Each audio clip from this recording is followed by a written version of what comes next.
এবার সাংবাদিকদের তোপের মুখে পড়লেন এনসিপি নেতা নাসির।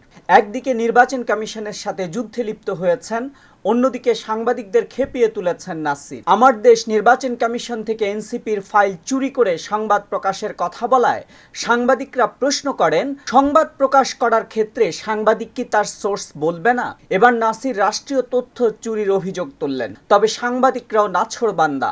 সাংবাদিক কিভাবে তার তথ্য নেবে সেটা তো নাসিরের দেখার বিষয় না। তবুও থামানো যায়নি মাথা গরম নাসিরকে। সাংবাদিকদের সাথে বাকবিতণ্ডায় লিপ্ত হয়েই নির্বাচন কমিশন ত্যাগ করলেন নাসির। 2 ঘন্টা বসে থেকে নির্বাচন কমিশন থেকে শাপলা না পাওয়ার কারণ জানতে পারেননি। অন্যদিকে সাংবাদিকদের তোপের মুখে পড়ে নাসিরের মাথা একেবারেই গরম হয়ে গেল। যেই নথিটা চলে গিয়েছে সেই নথির ব্যাপারে আমাদের আপত্তি রয়েছে। যে টাকা দলীয় প্রভাব বা কোনো এজেন্সি দেওয়া, এটা আসলে বাংলাদেশে চলতে দেওয়া উচিত না। যে সরকারি যে কোনো সিক্রেট অফিস, তাহলে যেই কোনো স্টেট এটাতে সুযোগ পাবে।